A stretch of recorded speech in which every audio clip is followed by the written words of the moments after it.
Hello friends, welcome to our special program GK Wild Cap Index and greetings you for the day. Friends, 2026లో market అంతా కూడా negative ఒడిదుడుకులతో నిండిపోయి ఉందండి. Nifty 50 index జనవరి నుండి దాదాపు 10% ప్లస్ పడిపోతే మెటల్ సెక్టార్ మాత్రం 1.4% ప్రాఫిట్ లో ఉంది. అసలు మార్కెట్ లో నెగిటివ్ ఉన్నప్పుడు ఈ మెటల్ స్టాక్స్ ఎందుకు పెరుగుతున్నాయి? ఈ మార్చిలో వచ్చిన ఈ సడన్ మార్పుకి కారణాలేంటి? ఈ వీడియోలో ఈ విషయాలన్నింటినీ డీటెయిల్డ్ గా మాట్లాడుకుందాం. డేటాను చూస్తే క్లియర్ గా మనకు అర్థమవుతుంది. జనవరి 1న 11,256 దగ్గర ఉన్న ఈ మెటల్ ఇండెక్స్ ఇప్పుడు లేటెస్ట్ మార్చి 20 నాటికి 11,412 కి చేరిందండి. నిఫ్టీ భారీగా పడిపోయినప్పటికీ మెటల్స్ మాత్రం నిలకడగా ఉన్నాయి. దీనికి ప్రధానంగా 3 కారణాలు ఉన్నాయి. ఒకటి, జియో పొలిటికల్ పరిస్థితుల వల్ల సప్లై చైన్ లో ఆటంకాలు, అంటే ఈ వెస్ట్ ఏషియా టెన్షన్స్ అన్నమాట.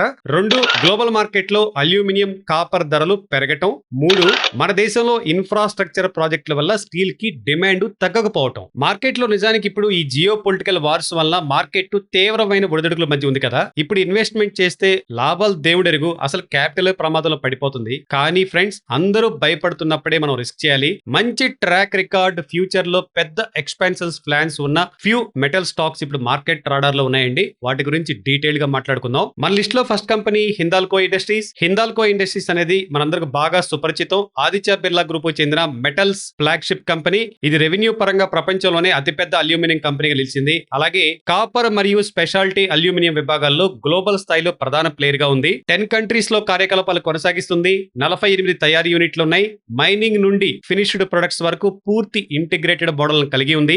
ముఖ్యంగా చెప్పుకోవాలనుకుంటే ఇది నోవాలిస్ట్ ని కూడా కలిగి ఉందండి. ఇది ప్రపంచంలోనే అతిపెద్ద అల్యూమినియం రోలింగ్ మరియు రీసైక్లింగ్ కంపెనీ. బేవరేజెస్ క్యాన్స్ మరియు ఆటోమోటివ్ అల్యూమినియం షీట్స్ లో మార్కెట్ లో గ్లోబల్ లీడర్ గా ఉంది. Q3 FY26 ఎకనామిక్ ఫలితాలు గనక మనం చూస్తే రెవెన్యూ 665.2 బిలియన్ గా ఉంది. ఇయర్ ఆన్ ఇయర్ 584 బిలియన్ తో పోలిస్తే చాలా పెరుగుదల కనిపిస్తుంది. కన్సాలిడేటెడ్ ఎబిటా 87.62 బిలియన్ గా ఉందండి. ఇయర్ ఆన్ ఇయర్ 6% గ్రోత్ కనిపిస్తుంది. ఇక నెట్ ప్రాఫిట్ 20.49 బిలియన్ గా ఉంది. ఇయర్ ఆన్ ఇయర్ మాత్రం 45% తగ్గుదల కనిపిస్తుంది. ఈ లాభాల తగ్గుదలకు ఒక ప్రధానమైన కారణం ఉందండి. అదే నోవాలిస్ ఒస్వాగో ప్లాంట్ ఫైర్ వంటి ఎక్సెప్షనల్ ఐటమ్స్ ప్రభావం పడింది. ఈ అంశాన్ని తీసివేసేస్తే అడ్జస్టెడ్ నెట్ ప్రాఫిట్ 40.51 బిలియన్ గా ఉంది. అంటే ఇయర్ ఆన్ ఇయర్ 8% పెరుగుదల ఉన్నట్టనమాట. కంపెనీ విస్తరణ ప్రణాళికలు చూస్తే అంతర్జాతీయ ప్రాజెక్టులైన Bay Minette 600 KT green field rolling and recycling facility ఇది 2026 చివరికి పూర్తి కానుంది.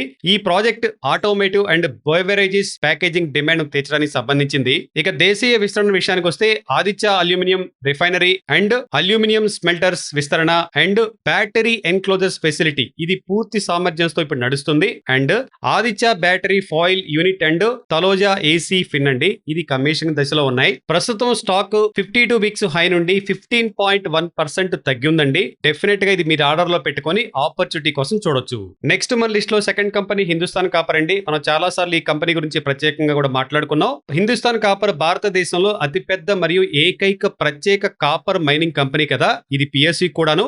దేశంలోని ప్రధాన కాపర్ మైనింగ్ లీజులన్నీ దాదాపు ఈ కంపెనీ చేతుల్లో ఉన్నాయండి. ప్రధాన మైనింగ్ ప్రాజెక్టుల విషయానికి వస్తే మలాన్జఖండ్ కాపర్ ప్రాజెక్టు ఇది మధ్యప్రదేశ్ లో ఉంది. 2 K3 రాజస్థాన్ లో ఉంది. 3 గటిసెల జార్ఖండ్ లో ఉంది. భారతదేశంలో కాపర్ మైనింగ్ లిమిటెడ్ గా ఉండటం వల్ల మైనింగ్ విభాగంలో హిందుస్థాన్ కాపర్ కు ఆధిపత్యం కొనసాగిస్తుందండి. ఇక Q3 FY26 ఆర్థిక ఫలితాల విషయానికి వస్తే రెవెన్యూ గతంలో 3,278 మిలియన్ నుండి 6,873 మిలియన్ కు వచ్చిందండి. భారీ పెరుగుదల అయితే నమోదు చేసింది. ఇక నెట్ ప్రాఫిట్ కూడా గతంలో 629 మిలియన్ నుండి ఇప్పుడు 1563 మిలియన్ కి భారీ పెరుగుదలకు వచ్చింది. ఈ లాభాల పెరుగుదలకు 3 ప్రధాన కారణాలు. 1, అధిక కాపర్ ధరలు. 2, మెరుగైన sales volume. 3, operating leverage.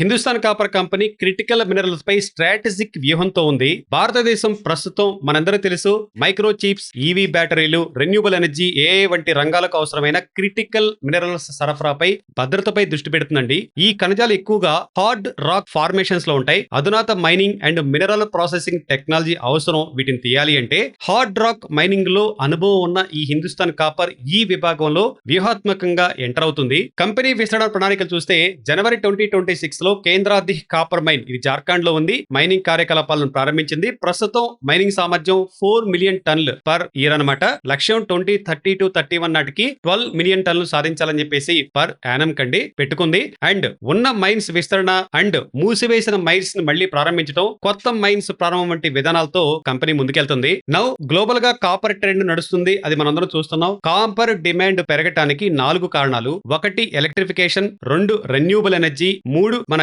ఈవీలు, 4 infrastructure అభివృద్ధి. అయితే సప్లై మాత్రం గ్లోబల్ గా చాలా పరిమితంగా ఉందండి. దీంతో ధరలన్నీ పెరుగుతున్నాయి. భారతదేశంలో ఏకైక పెద్ద కాపర్ మైన్ గా హిందుస్థాన్ కాపర్ కు ఒక వ్యూహాత్మకమైన ప్రయోజనం ఉంది. సో ఇప్పుడున్న పరిస్థితుల్లో స్టాక్ 52 వీక్స్ హై నుండి 35.7% పడిపోయి ఉంది. డెఫినెట్ గా దీన్ని మీరు ఆర్డర్ లో తెచ్చుకొని టైం టు టైం వాచ్ చేస్తా ఉండండి. నెక్స్ట్ ఇప్పుడు మన లిస్ట్ లో 3వ కంపెనీ JSW స్టీల్స్ అండి. భారతదేశంలో అతిపెద్ద ఇంటిగ్రేటెడ్ స్టీల్ తయారీదారు. మొత్తం కన్సాలిడేటెడ్ కెపాసిటీ 35.7 MTPA గా ఉంది. ఇందులో 1.5 MTPA అమెరికాలో ఉంది. మరో 3 సంవత్సరాల్లో విస్తరణ ద్వారా 43.4 MTPA కి పెరగనుంది. కర్ణాటకలోని విజయనగర ప్లాంట్ భారతదేశంలో అతిపెద్ద single location steel plant. JSW steel innovation and research లో చాలా ముందంజలో ఉందండి. జపాన్ కు చెందిన గ్లోబల్ లీడర్ JFE స్టీల్ తో వ్యూహాత్మకమైన పార్ట్నర్షిప్ కలిగి ఉంది. దీంతో ఆధునిక టెక్నాలజీ వినియోగం, హై వాల్యూ స్పెషల్ ఉత్పత్తులు, గ్లోబల్ స్టాండర్డ్స్ ని కలిగి ఉంది. Q3 FY26 ఆర్థిక ఫలితాలను చూస్తే నెట్ ప్రాఫిట్ గతంలో 710 crores గా ఉంటే ఇప్పుడు 2410 crore గా ఉంది.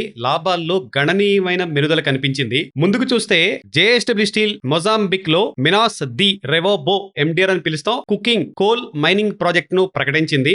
ఈ మినాస్ ది రెవోబో MDR వద్ద 750 మిలియన్ టన్నుల నిల్వలు ఉన్నాయండి. వీటిల్లో సుమారు 250 మిలియన్ టన్నులు యూసేజ్ కుకింగ్ కోల్ ఉత్పత్తి చేసే సామర్థ్యం ఉంది. మొదటి దశలో వచ్చే 2.5 సంవత్సరాల్లో 2.4 MTPA prime hot cooking coal ఉత్పత్తి చేయాలని చెప్పేసి లక్ష్యంగా పెట్టుకుంది. ఈ ప్రాజెక్టు టిటి నగరానికి సుమారు 10 కిలోమీటర్ల దూరంలో, బైరా పోర్టుకు 450 కిలోమీటర్స్ మరియు నకాలా పోర్టుకు 900 కిలోమీటర్ల దూరంలో ఉందండి. ఈ లాజిస్టిక్ ప్రయోజనం భారత్ స్టీల్ ప్లాంట్ కు సరఫరా చేయడానికి అనుకూలమైన పరిస్థితిని కల్పిస్తుంది. ఈ ప్రాజెక్టు JSW స్టీల్ యొక్క బ్యాక్వర్డ్ ఇంటిగ్రేషన్ వ్యూహంలో కీలకమైన అడుగని చెప్పుకోవచ్చు. స్టీల్ తయారీలో అత్యంత ముఖ్యమైన ఖరీదైన ముడి పదార్థమైన కుకింగ్ కోల్ సరఫరాకు దీర్ఘకాలిక భరోసా అయితే ఇవ్వనుంది. ఇతర ఎక్స్పాన్షన్స్ లో విజయనగర్ లో 1.5 మిలియన్ టన్నులు PF3 అప్గ్రేడేషన్ Q4 FY26 చివరి నాటికి పూర్తి చేయాలని చెప్పేసి యోచిస్తున్నారు. డోల్వీ వద్ద ఫేజ్ 3 విస్తరణ అంటే ఇది 10 నుండి 15 మిలియన్ టన్నులకు ప్రణాళిక ప్రకారం కొనసాగుతుందండి. ఇది సెప్టెంబర్ 2027 నాటికి పూర్తి కానుంది.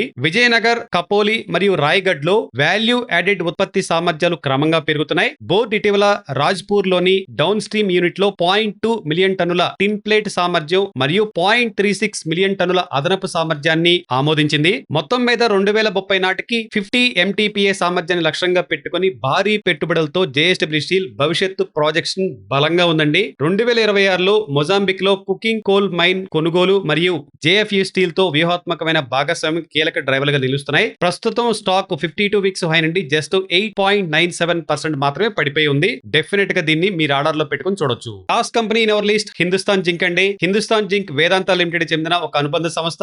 భారతదేశంలో అతిపెద్ద మరియు ప్రపంచంలో 2వ అతిపెద్ద ఇంటిగ్రేటెడ్ జింక్ ఉత్పత్తిదారుడు. అదేవిధంగా ప్రపంచంలో 3వ అతిపెద్ద సిల్వర్ ఉత్పత్తిదారు కూడా గుర్తింపు పొందింది. ఆర్థికంగా చూస్తే Q3 FY26 లో కంపెనీ 2,76,000 టన్స్ మైండ్ మెటల్ ఉత్పత్తి చేసింది. ఇది కంపెనీ చరిత్రలో అత్యుత్తమ 3వ త్రైమాసిక ప్రదర్శనగా నిలిచింది. 9 నెలల ఉత్పత్తి 7,99,000 టన్నులకు చేరి రికార్డు స్థాయిని నమోదు చేసింది. Q3 FY26 లో నెట్ ప్రాఫిట్ డిసెంబర్ 2024 లో 2,647 crores ఉంటే ఇప్పుడు డిసెంబర్ 2025 కి 3,879 crores తో చాలా బాగా పెరిగిందండి. హిందుస్థాన్ జింక్ యొక్క Q3 FY26 ఫలితాలు ఆర్థిక మరియు ఆపరేషనల్ పరంగా రికార్డు స్థాయిలో ఉన్నాయి. ముఖ్యంగా వెండి ధరల పెరుగుదల నికర లాభాలకు ప్రధానమైన కారణంగా నిలిచింది. ముందుకు చూస్తే చందేరియా స్మెల్టర్స్ లో డిబాటిల్ నెక్ విజయవంతంగా పూర్తి కావటం మరియు డర్బియా స్మెల్టర్స్ లో ముందుగా పోర్టైన డిబాటిల్ నెక్కింగ్ ద్వారా కంపెనీ మొత్తం రిఫైన్డ్ మెటల్ సామర్థ్యాన్ని 21,000 టన్నులకు పెంచగలిగింది. ఇదే సంవత్సర ప్రారంభంలో డిబారీ వద్ద 1,60,000 టన్నుల వార్షిక సామర్థ్యంతో రోస్టర్ యూనిట్ కమిషన్ చేయబడింది. దీనివల్ల ప్లాంట్ సామర్థ్యం మరియు అవైలబిలిటీ మెరుగుపడింది. హిందుస్థాన్ జింక్ కు లాంగ్ టర్మ్ మంచి అవకాశాలు ఉన్నాయండి. జింక్ డిమాండ్ పెరుగుదల, సామర్థ్యం విస్తరణ మరియు సిల్వర్ నుండి పెరుగుతున్న ఆదాయం లాభదాయకతను పెంచుతున్నాయి. భవిష్యత్తు వృద్ధికి మద్దతుగా కంపెనీ కొన్ని క్రిటికల్ మినరల్స్ రంగంలో కూడా ప్రవేశించాలనే ప్రణాళికలు ఉంది. బలమైన క్యాష్ ఫ్లోలు, అధిక డివిడెండ్ చెల్లింపులు పెట్టుబడిదారుల్ని ఆకర్షిస్తాయని చెప్పుకోవచ్చు. స్టాక్ అయితే ఇప్పుడు 52 వీక్స్ హై నుండి 29.8% తగ్గిపోయి ఉంది. మీ వాచ్ లిస్ట్ లో పెట్టుకొని కంపెనీ మీద ఒక కన్నేసి ఉంచండి. ఫ్రెండ్స్, ఇప్పుడు చెప్పుకున్న ఈ 4 స్టాక్ గురించి మీ ఒపీనియన్ కామెంట్ లో తెలియచేయండి. వీడియో యూస్ఫుల్ అయితే లైక్, షేర్ అండ్ సబ్స్క్రైబ్ చేసుకోండి. మన GK wild cap real time market insights కోసం కింద డిస్క్రిప్షన్ లో ఇచ్చిన టెలిగ్రామ్ అండ్ వాట్సాప్ గ్రూప్ లో జాయిన్ అవ్వండి. మరో ఇంట్రెస్టింగ్ మార్కెట్ ఇన్సైట్స్ తో మరలా కలుద్దాం. Thanks for watching. Happy investing. జై హింద్.